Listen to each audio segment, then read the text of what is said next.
২০২৪-এর ৫ই আগস্ট জুলাই আগস্টের গণঅভ্যুত্থানে যেভাবে গর্জে উঠেছিল তার চেয়ে কয়েক গুণ শক্তি নিয়ে আবার গর্জে ওঠা হবে।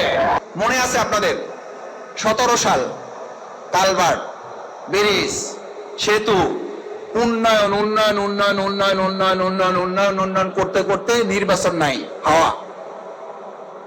উন্নয়ন উন্নয়ন করতে করতে নির্বাচন আর ভোট বলে কিছু নাই, সরিয়ে দেওয়া হলো।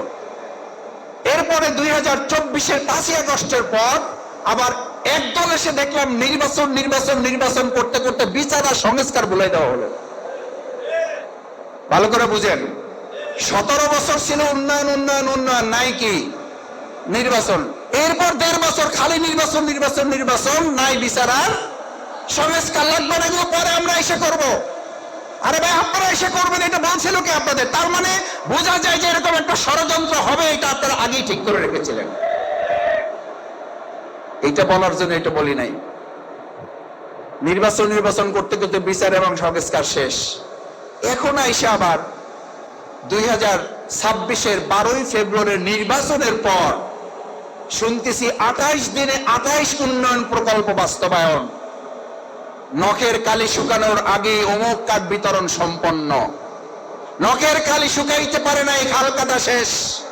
নখের কালি শুকাইতে পারে নাই, কৃষক কার্ড বিতরণ শুরু হয়ে যাবে।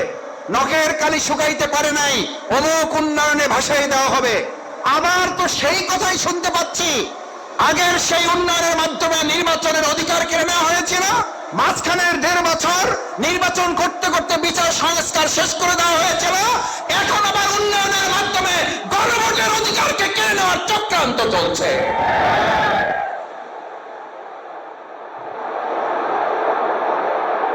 উন্নয়নের ধোঁকায় আর মানুষকে ১৭ বছর ফেলে রাখা যাবে না। পরিস্থিতি এমন হইতে পারে ১৭ মাস না হয়ে ১৭ সপ্তাহ না, ১৭ ঘন্টায় একটা পতন ধ্বনি আমাদের সামনে চলে আসতে পারে। আমাদের তরুণেরা, আমাদের যুবকেরা বিভিন্ন জায়গায় তারা কথা তুলছে, তারা বক্তব্য দিচ্ছে। আমরা নিজেদেরকে নিজের পায়ে যেন কুড়াল না মারি। ৫ বছরের জন্য আমাদেরকে জনগণ রায় দিয়েছে, আমরা বিরোধী দলে ভূমিকা পালন করছি। ৫ বছরের জন্য আপনাদেরকে জনগণ রায় দিয়েছে, আপনারা ভূমিকা পালন করুন। জনগণের ৭০% মতামতকে গুরুত্ব দিন, সংস্কারে হাত দিন।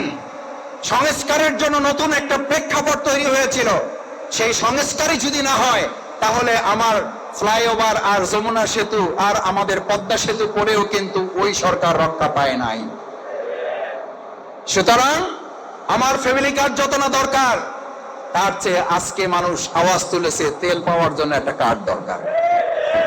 আমি সেদিন বলেছিলাম একজনকে, সংসদ থেকে বের হতে হতে ২ দিন এমপিদের সাথে তো দেখা হয়, তো সরকার দলীয় এমপিরাও সিরিয়াল দিয়ে বের হতেছে, আমরাও বের হতেছি।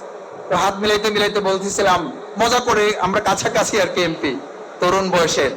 আমি বলতেছিলাম যে ভাই, তেল পাম্পে পাবেন কি করে? তেল তো সব নিয়ে এসে জমা করা হয়েছে সংসদে। বক্তৃতা দেওয়া হয় ৭ মিনিটে, ৭ মিনিটের বক্তৃতায় ৬ মিনিট ৫৯ সেকেন্ড শুধু তেল বিতরণ চলে। ১ সেকেন্ড এলাকার কথা বলার টাইম পায় না। তেল বিতরণ যখন শেষ হয়ে যায়, তারপরে বলে মাননীয় স্পিকার, আমার এলাকার কথা বলার জন্য ২ মিনিট সময় চাই। কারণ ৬ মিনিট সময় যেটা নির্ধারিত ছিল, ওই ৬ মিনিট নির্ধারিত সময়ে ৫ মিনিট ৫৯ সেকেন্ড চলে গেছে কি বিতরণে? তো তেল বিতরণ যদি সংসদে চলে, আপনি পেট্রোল পাম্পে তেল পাবেন কোথায়? তেল তো চলে গেছে সংসদে। এই জন্য আমরা বলি সংসদে তেল বিতরণ বন্ধ করেন, তেল বিতরণ অক্টেন এখানে পাম্পে নিয়ে আসেন। পাম্পে তেল বিতরণ না করে এরকম সংসদে তেল বিতরণ করে ফ্যাসিস্ট হাসিনার পতন হয়েছিল। হেলিকপ্টারে উঠেছিল, সকালে নাস্তা করে দুপুরে খাইতে পারে নাই, তার আগে দেশ ছাড়তে হয়েছে।